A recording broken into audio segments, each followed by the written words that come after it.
नमस्कार विद्यार्थ्यांनो, सहज शिक्षणमध्ये तुमचे स्वागत आहे. तर विद्यार्थ्यांनो, आपण आज इयत्ता 8वी साठीचा जो विषय आहे गणित, या गणित विषयाची तुमची आकारिका मूल्यमापन चाचणी क्रमांक 1, त्यालाच आपण घटक चाचणी क्रमांक 1 असं म्हणतो. तर ही आता लवकरच तुमची जवळ आलेली आहे. तर आय होप तुमचा या विषयाचा अभ्यास झाला असेल, तर त्याच्याशी रिलेटेडच मी हा व्हिडिओ आज घेऊन आलेले आहे. तर विद्यार्थ्यांनो, हा जो पेपर आहे गणित या विषयाचा, तर तो पेपर किती मार्क्स असणार आहे, त्यामध्ये कशा प्रकारचे प्रश्न विचारलेले असणार आहेत, कोणत्या धड्यांवरती प्रश्न असणार आहेत, हे सगळं आपण आजच्या या व्हिडिओमधून बघणार आहोत. विद्यार्थ्यांनो, त्यापूर्वी तुम्ही जर चॅनलवरती नवीन असाल तर चॅनलला पटकन सबस्क्राईब करा. खाली जो बेल आयकॉन दिला आहे, या बेल आयकॉनवरती बटन प्रेस करा, म्हणजे 8वीचे इतर जे विषय आहेत यांचे पेपर जेव्हा अपलोड करेन तेव्हा त्याचे नोटिफिकेशन तुम्हाला मिळेल. व्हिडिओ एंडपर्यंत नक्की बघा, कारण व्हिडिओ बघितल्यानंतर तुम्हाला एक मस्तपैकी कॉन्फिडन्स येणार आहे. तुमचा पेपर कशा पद्धतीचा असणार आहे, त्या प्रश्नांची उत्तरं कशी असणार आहेत, हे सगळं तुम्हाला अगदी व्यवस्थित समजणार आहे. तुमचा कॉन्फिडन्स वाढणार आहे.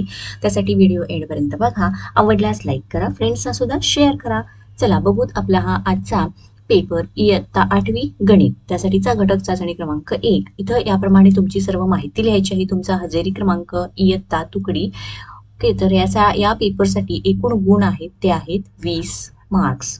तर त्यामधला पहिला प्रश्न, त्यातील अ.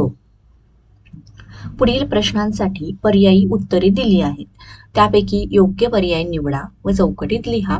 आणि या प्रश्नाला एकूण 4 मार्क्स आहेत. तर यामध्ये एकूण 4 प्रश्न विचारलेले आहेत, तर प्रत्येक प्रश्नाला 1 मार्क असणार. पहिला बघा, खालीलपैकी अपरिमेय संख्या कोणती? आणि पर्याय दिलेले आहेत. पर्याय ए 2.7, पर्याय बी 25, पर्याय सी रूटमध्ये √10 आहेत आणि पर्याय डी आहेत 1.69. तर यातली अपरिमेय संख्या जी आहे ती आहे पर्याय सी. दुसरा, 2 समांतर रेषांना एका छेदिकेने छेदल्यावर एकूण किती कोण तयार होतात? आणि यासाठी पर्याय दिलेला आहे 2, 4, 6 आणि 8. तर बरोबर पर्याय डी पर्याय आहे, 8 कोण तयार होतात. समजा ह्या 2 समांतर रेषा आहेत, याला एक छेदिकेने छेदल्यास इथं एक कोण झाला, हा 2 झाला, इथे तिसरा, हा चौथा, हा 5वा, 6वा, 7 आणि 8. तर एकूण किती झाले कोण? 8 कोण तयार होतात. पुढचा तिसरा प्रश्न, 3चा 6वा घात गुणिले 3चा दुसरा घात बरोबर किती असतं? तर यासाठी एक नियम आहे बघा, a⁻m गुणिले a⁻n असेल तर त्याचं कसं असतं, a⁻m अधिक n असतं.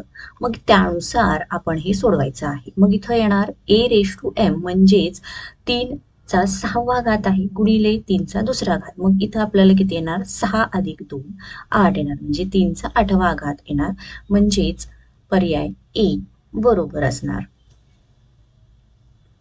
आता प्रश्न चौथा, त्रिकोणाच्या मध्यंगाचा संपात बिंदू प्रत्येक मध्यगेचे या गुणोत्तरात विभाजन करतो. आणि पर्याय आहेत 1:1, दुसरा 1:2, 2:1 आणि 3:1. तर यातला सी पर्याय जो बरोबर आहे, 2:1 या गुणोत्तरात विभाजन करतो.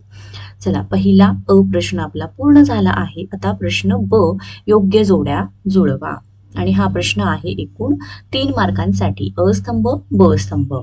तर याच्यामध्ये बघा, पहिला √5 दिलेला आहे, तर याच्यासाठी येणार पर्याय सी, म्हणजेच ही आहे अपरिमेय संख्या. त्यानंतर दुसरा दिलेला आहे 5चा घात 0 दिलेला आहे, तर त्याची संख्या असते 1 असते, त्यामुळे इथं आपण 1 येणार नाही, सॉरी, इथे येणार ए हा पर्याय येणार. ओके. त्यानंतर तिसरा, -2चा घन विचारलेला आहे. आता एखादी संख्या ही ऋण आहे आणि त्याचा घन विचारला आहे, तर त्याचं उत्तर हे ऋणमध्येच येतं, त्यामुळे ते येणार -8. तर इथं येणार हे डी. तर हा सुद्धा प्रश्न आपण सोडवला. आता क प्रश्न, खालील विधाने सत्य की असत्य ते लिहा. त्यासाठी सुद्धा 3 मार्क्स हा प्रश्न आहे. ऋण संख्येचा घन ऋण संख्या असतो, तर हे आहे सत्य विधान. त्यानंतर संगत कोणाची एक जोडी एकरूप असेल तर त्या रेषा समांतर असतात. तर हे सुद्धा विधान सत्य आहे. तिसरं बघा, विशाल कोण त्रिकोणाचा लंबसंपात बिंदू हा त्या त्रिकोणाच्या अंतर्भागात असतो. तर या ठिकाणी अंतर्भागात नसून बाह्य भागात असतो, त्यामुळे हे विधान आहे असत्य.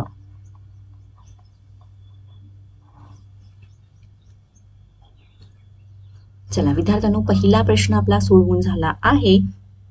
आता दुसरा प्रश्न आहे, त्यातला प्रश्न अ.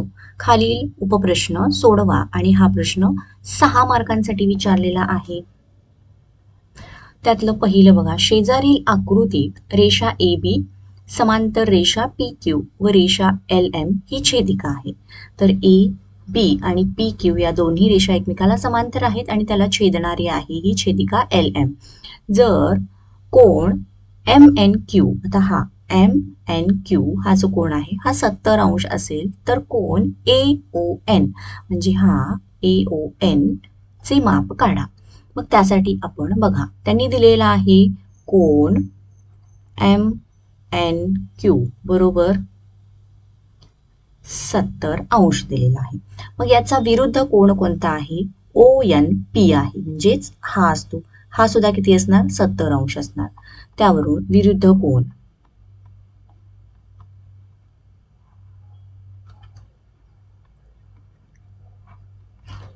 आहे कोण ओ एन पी, तो असणार 70 अंशाचा. मग विद्यार्थ्यांनो पुन्हा या ठिकाणी बघा, कोण ओ ए ओ एन आणि कोण ओ एन पी बरोबर किती असतात? 180 असतात. म्हणजेच कोण ए ओ एन अधिक कोण ओ एन पी बरोबर 180 अंश बरोबर. मग आता याच्यामध्ये आपल्याला ए ओ एन हा कोण काढायचा आहे. मग कोण ए ओ एन अधिक हा ओ एन पी किती दिलेला आहे? 70 अंश दिलेला आहे, 180 अंश. मग आता कोण ए ओ एन बरोबर 180 अंश वजा 70 अंश किती येणार विद्यार्थ्यांनो? म्हणून कोण ए ओ एन हा येणार 110 अंशाचा बरोबर. तर अशा पद्धतीने आपण याचं माप काढलं आहे. विद्यार्थ्यांनो, पेपर सोडवत असताना तुम्हाला कोणत्याही प्रकारचा डाऊट वाटला मला कमेंट करून तुम्ही लगेचच विचारू शकता. आता त्यानंतर आपल्याला दुसरा प्रश्न विचारलेला आहे, 2197 घनमूळ काढा. आता याचे घनमूळ आपल्याला काढण्यासाठी आपण पहिल्यांदा याचं फॅक्टरायझेशन करून घेऊयात. तर त्यासाठी बघा 2197, तर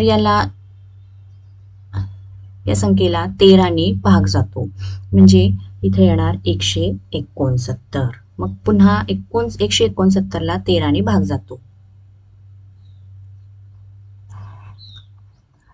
13 गुणिले 13 येतात 169. म्हणजेच याचे किती भाग झाले बघा, 13 गुणिले 13 गुणिले 13 झालं. ओके, म्हणजेच किती असतात? 2197. मग आपण 2197 चे घनमूळ हे अशा पद्धतीने आपण 2197 चे घनमूळ काढले आहेत. आता या ठिकाणी तिसरा आहे, 7/9 व 4/5 या परिमेय संख्यांची तुलना करा. म्हणजे दोन्हीपैकी संख्या कुठली या दोन्हीतली मोठी आहे का, या दोन्ही संख्या इक्वल आहे ते आपल्याला बघायचे आहे. मग त्यासाठी आपल्याला आता यांचा जो छेद दिलेला आहे हा समान करून घेऊयात.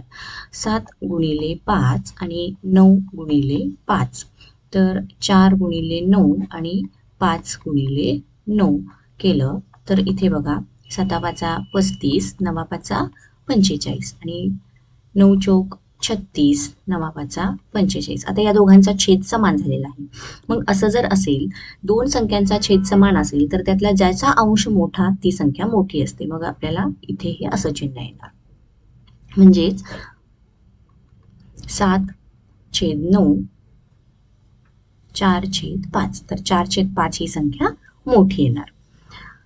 चला विद्यार्थ्यांनो, आता प्रश्न ब, जो की 4 मार्कांसाठी आहे. खालील उपप्रश्न सोडवा. त्रिकोण MVN हा विशाल कोण त्रिकोण काढा.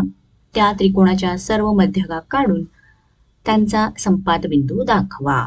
तर या ठिकाणी त्रिकोण आपल्याला विशाल कोण त्रिकोण काढायचा आहे आणि त्याला नाव द्यायचं आहे MVN. तर त्याच्या आता समजा हा आपण विशाल कोण त्रिकोण काढला तर त्याच्या सर्व मध्यभाग काढून त्याचा जो संपात बिंदू असणार आहे हा संपात बिंदू तुम्ही दाखवायचा आहे. तर हा जो प्रश्न आहे हा एकूण 4 मार्क्ससाठी विचारला गेलेला आहे. या ठिकाणी विशाल कोण विचारलेला आहे, तुम्हाला कदाचित वेगळा विचारतील, काटकोन त्रिकोण विचारतील किंवा लघुकोन त्रिकोण विचारतील किंवा त्रिकोण कोणता तरी एक काढा आणि त्याच्या सर्व मध्यभाग काढून संपात बिंदू दाखवा असा सुद्धा प्रश्न विचारतील.